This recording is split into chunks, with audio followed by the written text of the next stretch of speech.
Balikan ko doon, ang tagal-tagal nyo mag-audit sa mga tulad ng mga diskaya, pero pag sa mga maliit na negosyante na gusto nyong harasin, ang bilis nyo agad. Etong taon to, meron siyang Ferrari, meron siyang Lamborghini at nakapangalan pa sa wife niya. Okay, alam nyo ba ito? Monitor nyo ito, mga taga-DPWH? His name, at saka gusto ko yung Ferrari niya at saka Lamborghini hilain at i-auction in favor of the government kasi I'm sure yung pera yun galing sa korupsyon yun. Wala siyang karapatan na magkaroon ng ganong klaseng ari-arian tapos nagkakasino pa. So, Rapi? Thank you, Mr. Chair. Kanina nabanggit ni Senator Soto na yung dealer na inamin naman ng mga diskaya ang pinagkukunan nilang kanilang luxury vehicles ay yung company na involved sa pagpasok dito ng Ducati na hindi nagbayad ng tax kaya hinila kasi in-expose ko yon. So, my question dito sa mga sa diskaya, mag-provide kayo, are you willing to provide all those documents from the Bureau of Customs na to make sure na nagbayad kayo talaga nung tamang buwis doon sa mga luxury vehicles ninyo na pinalaway nyo sa taong bayan na 28 you said? And also, Mr. Chair, siguro patawag na natin yung Bureau of Customs kasi malay mo, meron nga korupsyon doon sa mga project nila. Pati ba naman sa pagbayad ng buwis, lulukuhin pa tayo. So baka meron tayong mahila doon. Are you willing? Yes po. Okay. Number two, dito sa BIR. BIR, nabalitaan nyo, of course, last year, palumabas yung video na in-interview itong mga diskaya tungkol sa kanilang mga ari-arian na sobrang lavish. Nag-issue kayo ng LOA against them? After na makita yung video? Letter of authority? Letter of authority to a corporation. But did you do that? Your Honor, please. Ginawa nyo ba yun para sa Yes, mga Your diskaya? Honor. There was a letter of authority. Ano pong lumitaw doon sa result ng... It is still an ongoing investigation, Your Honor. 1 year ago pa? I think the LOA was issued 20, if I'm not mistaken, late 2024 or early 2025. Kaya nga, bakit ang tagal? Samantalang pag nag-issue ka ng LOA sa mga Chinese, sa mga beer houses, in 2 weeks na natatapos agad. Siyempre, nagkakaroon ng under the table. So bakit dito ang tagal? We observe some procedures. No, I don't want to. Hindi acceptable yan. Marami akong kaibigan ng mga businessmen, mga Chinese karamihan na nagsusumbong sa akin. Pinapadala nyo ng LOA randomly kahit na alam nyo na walang kasalanan. Gusto nyo lang sigurong maharas or ma-check yung status ng kanilang tax payments. Inissue nyo ng LOA. In matters of 2 weeks, maximum 1 month, lumalabas ng resulta ng LOA, nagbabayad na yung Chinese na sinasabi nyong kulang at nagbabayad sila on the side kung kanino man yung Poncio Pilato. Now, dito sa diskaya, inaabot kayo na matagal. Bakit tumatagal? Dahil nagtatawaran pa? Most of this time that we're consuming, Your Honor, is gathering of some documents from third-party sources verifying the initial information gathered. No, you don't gather documents. They are the ones who should provide you all the documents necessary for you to prove your point. Yes, Your Honor, that's Which true. you are doing it. Again, babalikan ko doon, ang tagal-tagal nyo mag-audit sa mga tulad ng mga diskaya, pero pag sa mga maliit na negosyante na gusto nyong harasin, ang bilis nyo agad maglabas ng LOA at saka yung result ng inyong investigation, sabi ko nga, 2 weeks lang. In fact, I can provide you names of people na pinirahan nyo dahil sa LOA na yan. Pero mga ito, ang tagal. Bakit? Nagtatawaran kayo? No, the status of No, this ang ongoing gusto ko next time, investigation. lahat ng mga contractors na na-issue nyo ng LOA, even DPWH officials, ilabas nyo na agad yung resulta. Huwag nang patagalin pa. Huwag nang mag-antay pa kayo ng something. Now, District Engineer ng DPWH, Assistant District Engineer ng DPWH, Bulacan. The name is Bryce. Etong taon to, meron siyang Ferrari, meron siyang Lamborghini at nakapangalan pa sa wife niya. Okay, alam niyo ba ito? Monitor niyo ito, mga taga-DPWH? His name is Bryce. And he owns a Lamborghini, he owns a Ferrari, and he goes to the casino almost every single night. At meron tayong mga video niyan, pwede tayo humingi ng video niyan sa Soler, sa Okada, at makikita yung pagmumukha niya doon sa VIP room. For the So, hindi niyo monitor to? For the information of Senator Tulfo, his real name is Bryce Erickson Hernandez. There you go. He is the Assistant District Engineer. Andito ba siya? He is not here. Ito po yung district engineer, Your No, Honor, Mr. Chair. ang tinatanong ni Senator Tulfo, si Bryce. Wala po yata. Okay. So, my next question, wala pa. So, imbestigahan niyo po yon. Kaya naman, at saka gusto ko yung Ferrari niya at saka Lamborghini hilain at i-auction in favor of the government kasi I'm sure yung pera yun galing sa korupsyon yon. Wala siyang karapatan na magkaroon ng ganong klaseng ari-arian tapos nagkakasino pa. Monitor niyo yun. Okay? Now, next, Iloilo City Mayor Raisa Treña said flood control projects in Iloilo under St. Timothy and Alpha and Omega are non-functional, which caused flooding worth 560 million.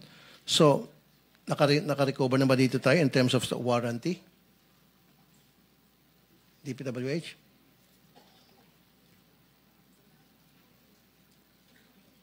Yung sa project na yon?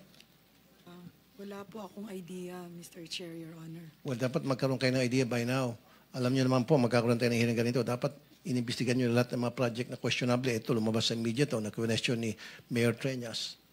So, go and investigate this. Okay. Now, dalawa na lang. Paano tayo nakakabawi doon sa mga proyekto na mga ghost projects or yung mga delayed? Di ba meron yung tinatawag na performance bond? So, Meron din pong retention money na hindi marirelease kung hindi pa nakompleto yung project. now, kung hindi pa nakumpleto ang project dahil delayed, di ba may tinatawag na liquidated damages? Meron din po.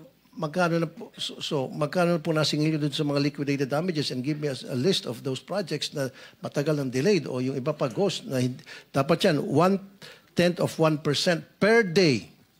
So kung yung project ay delayed na for 1 year, just imagine that's hundreds of millions na. Kung pag-ipon-ipon natin, are you doing that? Yun po ay kukunin natin ng datos sa mga implementing offices kung nakapag-apply po sila ng liquidated damages sa mga delayed projects, Your Honor. Okay, 103 contractors, natanong ko na ito noon, hindi nyo ako nasagot kasi minadali ako noon. 103 contractors blacklisted. Okay, out of these 103 contractors blacklisted, dahil nga hindi maganda yung kanilang trabaho, substandard and ghost projects, bakit isa lang ang flood control projects doon? Out of 103. At ngayon, pinag-uusapan natin sabog-sabog na napakarami pala mga flood control projects na nangyari sa ating bansa. And yet, sa 103 na na-flag down ng DPWH, isa lang bukod tangi ang may kinalaman sa flood control. Why? Mr. Chair, Your Honor, hindi ko po masasagot. Wala po akong... No, I asked this question before. Then, dapat nasagot yun na by now. Kasi, tinanong ko na dapat prepared na kayo. 103, tapos isa lang ang flood control. Parang naglulukuhan tayo rito. Diba? So, next time, pwede siguro, Mr. Chair, obligahin natin mga ito na pag susunod na hearing, i-provide nyo sa amin ang reason kung bakit sa 103, isa lang ang flood control project na ano nyo, na flag down. I-flag ko po sa Director ng Procurement Service, Your Honor, Mr. Chair. Sino siguro sa DPWH in charge of that? Maybe you have to research and ask. Procurement Service po yung ng Central Office po yung in charge ng siguro pagre-recommend. Of course, implementing office po ang makakaalam niyan kung sila ay kailangang i-blacklist o delay sila. Kaya nga, kung kailan nila i-blacklist, so kailangan i-blacklist, kaya nga 103 got blacklisted. But unfortunately, out of the 103, only one was involved in flood control project. So ano nangyari doon sa iba? Na pinag-uusapan natin ngayon by the hundreds na. Tama? You follow me? You know what I'm saying, ma'am? Yes, Your Honor. Okay, next time. Siguro next time din, Mr. Chair, dalawa na lang. Papatawag natin itong mga insurance companies. That's a good idea. Patawag natin itong mga insurance companies as well. Kasi pagdating sa warranty retention money, sa faulty projects, ang sinasabi, ang nakarating sa aking information, mabagal daw ang pagbayad nito mga insurance companies. Baka ito mga insurance companies, ito yung mga fly-by-night o house show na which is also owned by some of the people from the DPWH. Kaya hindi nababayaran, nasasayang lang itong mga warranty faulty projects. Yung pag-warranty, pagpakabayad sa kanila. And then the last but not the least, a couple of months ago, nag-raid ang NBI sa Bulacan sa mga steel mills selling cheap, substandard steel. Okay.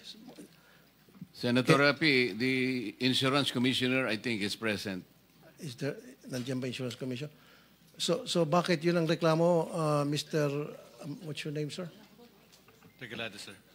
Are you investigating itong mga insurance companies to make sure that they're legit, that they're capable, that meron silang kakayahan magbayad? Dahil ang reklamo din kasi bakit matagal ang pag-process at pagbayad para doon sa warranty ay mabagal doon yung pag-process nitong mga insurance corporations. Yeah, we managed to settle the claims when they are filed with us.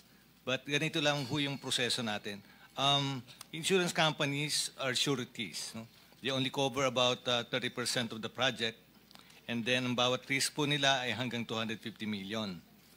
Kami po, ang jurisdiction namin, ang pwede lang namin magamit is about 5 million. At yung iba po, they have to go to the civil courts to claim.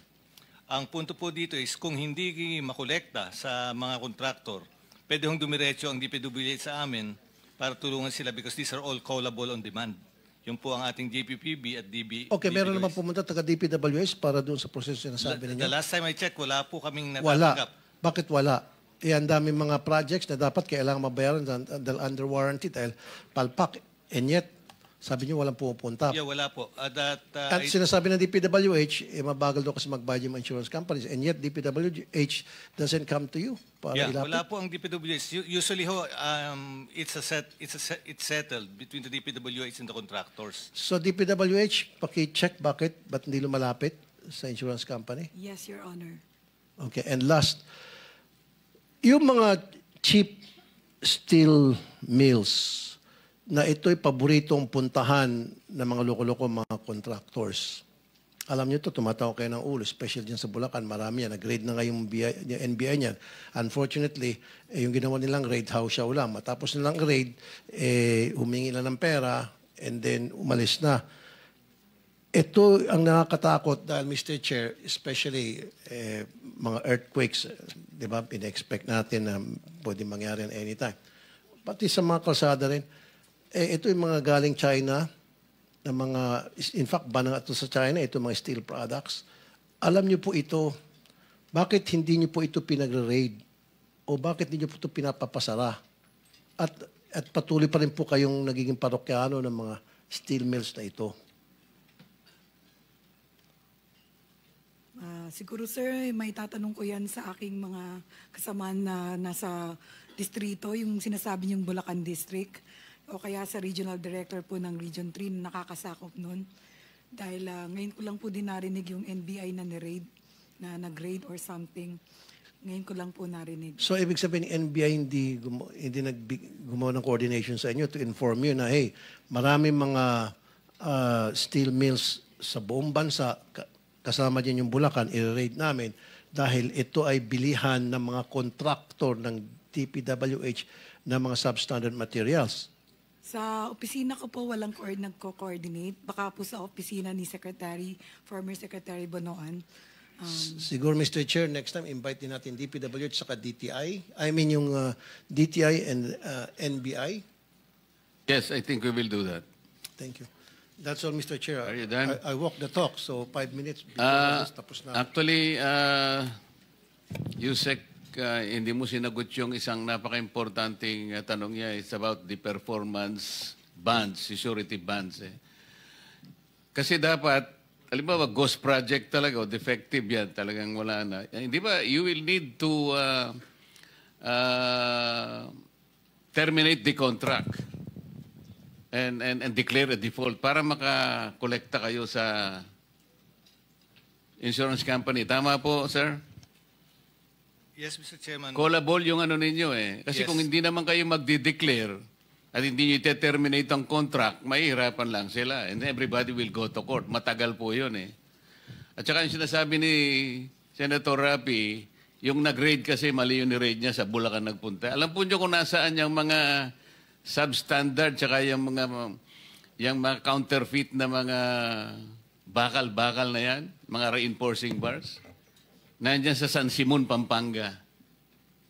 Yan ang steel capital of the Philippines today. Oh, yan, for your information. So, Sorry, Mr. Chair, it's- Pampanga nga pala. Bulacan sinabi ko, Pampanga. Oh, Pampanga yun, yun. tama ka. So, San Simon yun, San Simon. Senator Bong,